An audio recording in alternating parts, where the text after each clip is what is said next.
everyone, and welcome to another Insight session. I'm Alex Ayling, and I'm pleased to say, as part of our ongoing Brief Insight session series, that we're joined today by Swedish-based company Greenfee365. And our special guest today is Alex McIver, who joins us on the screen shortly. So Alex, with no further ado, thank you very much for joining us today. How are you? I'm very well, thanks, Alex. Thanks for having me. It's been a strange year for everybody, as you well know, but the fantastic news is that you'll soon be playing golf again, so that's something to really look forward to. Well, that's it, Alex. Obviously, this whole Zoom Insight session is quite timely, as you just mentioned. Greenfee365, is obviously having the opportunity to talk about what you offer and what you do, just as British golfers are about to get back on the golf course again from 29th of March onwards. So, Alex, give us a bit of insight. For golfers that are returning to the course shortly, what is Greenfee365? Well, yeah, as you touched upon, we're based in Sweden. We're a Swedish company. However, we look after golf courses all through Europe, and we're trying to offer, or we're already offering, a service for European golfers to be able to connect to golf clubs and golf venues wherever they are and wherever they're going to. So for nomadic golfers traveling across the continent, make it a lot easier for them to find a golf course near them, and both domestically and if they're traveling as well. So we started off in 2018, focusing mainly on continental Europe. And in these 2 to 3 years, we've connected up over 600 golf courses to date. And as I say, connecting golfers to their favorite venues and their favorite destinations. So yeah. And obviously, I know you've given us a bit of background there, but why would you say the fundamental point as to how and why it started? So the main reason was our founders were working with golf courses in Spain and Portugal on an individual basis to help them reach a bigger audience. And they were doing this through, as everyone knows now, it's all about having a digital presence now, and helping golf courses market themselves, digitally speaking, to golfers wherever they are. And then they realized, well, hold on, why don't we do this for a bigger audience and create a platform that generates traffic constantly, and not just on a one-to-one level, but for any golf course that wishes to connect to us. And that's how it kind of kicked off. And we began with the main markets of Spain and Portugal in 2018, and we saw just a huge demand for golfers that perhaps haven't booked a bespoke golfing holiday for a regular tour operator. They've maybe booked their flights through Skyscanner, and they've booked their accommodation through Airbnb, and they want to play golf. So that's where we come in. We're offering that kind of golfer, or that consumer now, a way to interact with golf that really hasn't been provided before, especially for Europeans. And that's what we've seen that's been so successful, especially pre-COVID, was an amazing surge for that kind of interaction. And why, Alex, would you say it's good for golfers? Obviously, you're saying it's a simpler interaction to get tee times. In your own view, why is it good for golfers? Me, myself, being a golfer, but for that kind of golfer, there is certainly a need just to, go ahead and book something when you're ready and you know that you want to play. So whereas before you would have had to phone round and look for a tee time, or especially for destinations you don't even know that well, it's hard sometimes to interact with golf courses through traditional means. And what we offer a golfer is within 3 or 4 clicks, as you can see, is a real easy way to find out if there's a tee time available, what pricing is available, and go ahead and book and pay. Once you arrive at the golf course, you just go ahead and play. There's not too much. There's no complications or any added layers to it. It's fairly simple in that sense. And the fact that we are in a reactive web, a reactive app, there's also no need to download anything. You just click on greenfee365.com and it adjusts to your device. So whether you're using a tablet, mobile, in fact, 80% of our traffic is through mobile devices. It's a really smooth and really user-friendly customer experience. So from that end, the golfer is pretty happy. But for the golf courses, also it's also tapping into something that they need to do more and more of as we go forward. Alex, out of interest, the Greenfee365, I've become aware of, and we've become aware of the organisation over the last year or so. And I'd probably say during COVID, because you guys were advertising quite heavily. How long has Greenfee365 been going for, out of interest? So we started in 2017, in fact. I joined in 2018. So really we've been going for just around 3 years. In terms of actually the platform being live and offering bookings and our services, we've only been live since January 2019, which saw our first full year of sales, especially say focusing on those European venues before coming into the UK this year and last year. So we're the new kids on the block for sure, but we've not wasted any time either. We've invested to date just over 2 million euros into the platform and into our infrastructure. Everything that we've developed has been developed in-house in terms of our tech and in terms of our marketing team. Everything we do ourselves.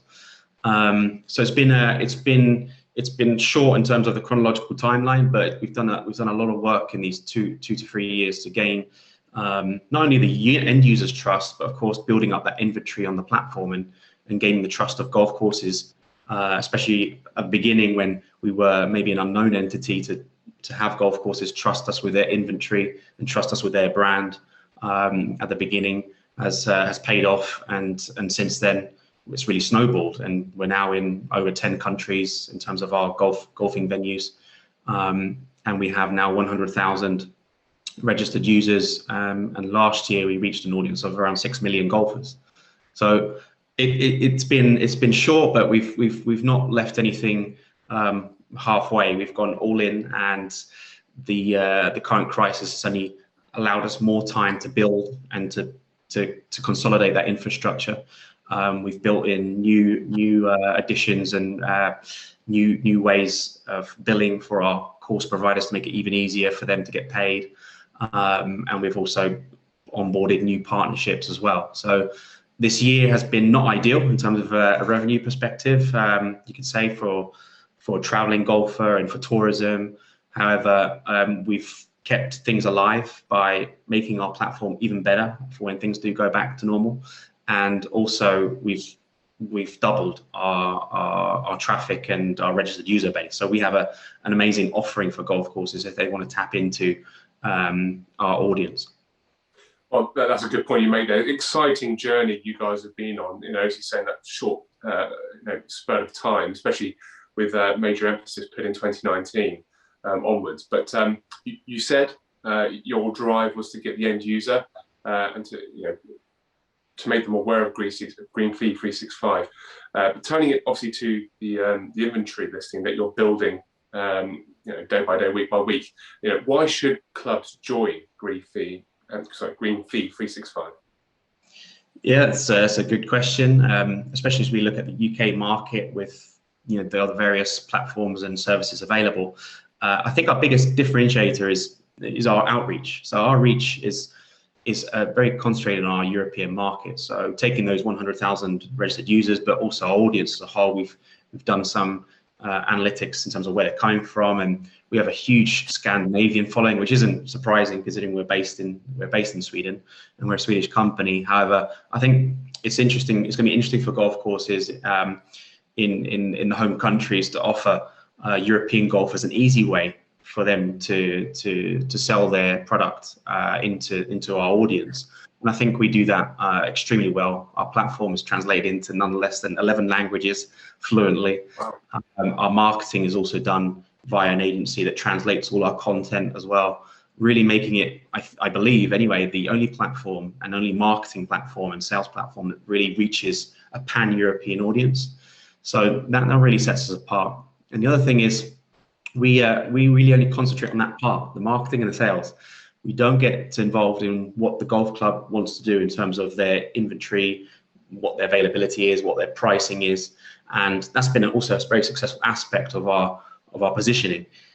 golf courses, I believe, are in charge of how much their green fees are, and so we don't do any bartering. We just take all kinds of golfing venues of all types, and we fit that golf course to a user, because just like hotels or any other destination, there's destinations and products for everyone. So by combining our knowledge of marketing those products, we'll find the right golfer to your course, and every golfing venue has their own needs and their own marketing and sales strategy, and we fit in perfectly within that, because the golfing venue has complete control over their availability. They can decide, well, in this high season, I'll be busy until such a time date, or from 2 o'clock in the afternoon, I get these troughs where I'm quiet, so this is a perfect time to sell 2 times on Greenfee365. So it's a fantastic, flexible tool for the golfing venue to use.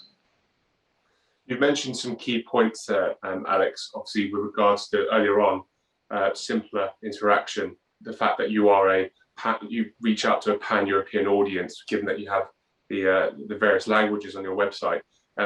How would you say you also differ compared to other tee time marketplaces? Yeah, so those are some of the key facts that I think we don't get involved in bartering or heavy discounting. We're much more focused on what the product offers. Our golfing public or audience has much more an idea of they're going to go to Scotland, for example, or they're going to be in Northern England this summer, and they want to play golf as well. So they want to find interesting and attractive destinations to play at, and they'll want availability, and of course pricing will be a factor, but it's not our key factor in terms of how we're going to market ourselves and thereby our golfing venues and our golf course partners. So I think that's something that we come into the market with a refreshing angle, whereas currently the main focus is on discounting and pricing. We're really not into that, and we've seen with our sales in especially 2020 and 2019 is that golfers are looking at the destination as a whole and not so much in terms of pricing. We sell all kinds of venues, from your Valderramas to just regular pay and play golf courses, and there's a spectrum in between. So that's one of the key differences. And with regards to the marketing as well, that's something that we do very heavily and proactively to create that constant traffic onto the golfing venue. We don't just have and we do have a very attractive platform, but the inventory doesn't just sit there. We are constantly bombarding a golfing public, I say, across the European continent, and spending our money that way, so that the golf course has good visibility always. And the other thing is to do with data and the customer themselves. Most only see a green fee and that's it. We like our golf course partners to actually be in charge of the data as well. So we set up our golf course partners with a sales hub, a sales platform where they can see obviously all the sales that they've made on the platform, but also see what kind of behavior there's been on their profile page, who is the customer, who's looking, who's clicking, what other golf courses are they looking at, which country are they from, just interesting data insights that we offer for free as well to our golf course partners, so they can also make decisions on real data, which is something that hopefully the golf industry is going to take more and more into account, is who is my golfer, so that you can position yourselves and also make your product relevant. You've given us a good intro to obviously where it all began, where you are now, and how you're placed currently with Greenfee365. But how would you say, how does the future look? What are the next steps for your company? So we are continually growing. We now have more people in Sweden in the HQ. I'm based in Spain, but at the headquarters in Sweden, we're growing our team, especially within marketing and sales, so we can grow even faster. We're signing up venues specifically within the UK market at the moment, but we're growing also across the continent in Germany, Austria, Switzerland is another market we're currently focused on. And our hope is to reach, we're currently on 600 plus golf venues at the moment, where we're hoping to reach over 1,000 by middle of this year. And most exciting venue for us, or destination we're looking at the moment, is the British and Irish destination. We did a survey to our users at the end of last year to talk about and to understand what their intentions are in terms of post-COVID travel. And the UK and Ireland came out in most instances for, especially our Scandinavian users, as one of the top destinations that they want to visit post-COVID. So that's the destination that we're going to be focusing heavily on. And that's in terms of our business as usual. In terms of outside of that, we're growing in terms of our partnerships. So what's going to be really interesting for our golf venues and our partners is that they'll have an even bigger audience through us, because not just through our organic reach, but also through our partners as well. We've got a fantastic partnership network that's growing all the time. Our current partners include big brands such as kayak.com in Scandinavia, Ving, which is a big tour operator there. TUI as well have just signed with us, as well as interesting complementary partners like Decathlon, a huge sporting goods retailer, who will also be piloting our Greenfee sales on their online channels, as well as in store when somebody buys a golfing product as well.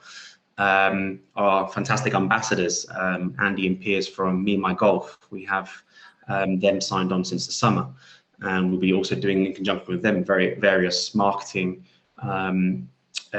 campaigns to reach their audience, which is perfectly aligned with our audience being online within a demographic that suits us as well. So through them we have a fantastic image as well, and a reach that I don't think anybody else has. So all in all, we're looking at that inventory uptake, a focus on the UK, and hopefully more interesting partners that want to join us on our journey. Thanks, Alex. And to round up as well, I wanted to ask you, with your own personal viewpoint on this, because we've all been involved in the change to reaching out digitally, and to modify our business practices during this whole COVID time. But in your own view, Alex, what effects have digitalization brought to the golf industry, and with it, why do you believe it's so important? It's probably sounds obvious. However, I think it's a case of push and pull. So you never proactively maybe adjust to a new paradigm until you really have to. So golf, for whatever reason, has been always a bit of a laggard in terms of this trend of digitalization, maybe down to the demographics. In general, we can't avoid the fact that most golfers are of a certain age, and therefore perhaps there's less need, just basic need for the uptake of a digital strategy, whereas it seems like everywhere else has adapted, and the uptake has been far quicker, especially within travel and tourism. But I think it's vital now that golfing venues have in their minds and within their mid to long-term strategy a digital element that allows them to reach an even bigger audience.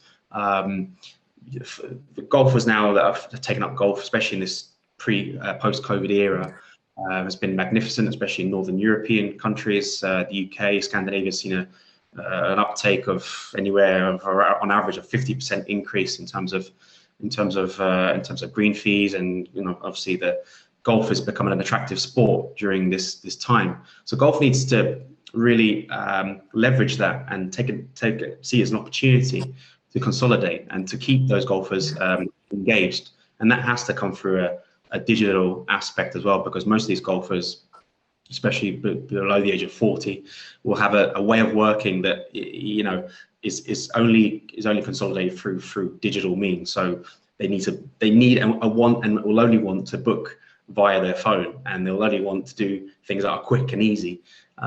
So if anything, golf needs to always be orientated to the golfer, to what their future and actual needs are, and I believe that the digital element of that is absolutely vital.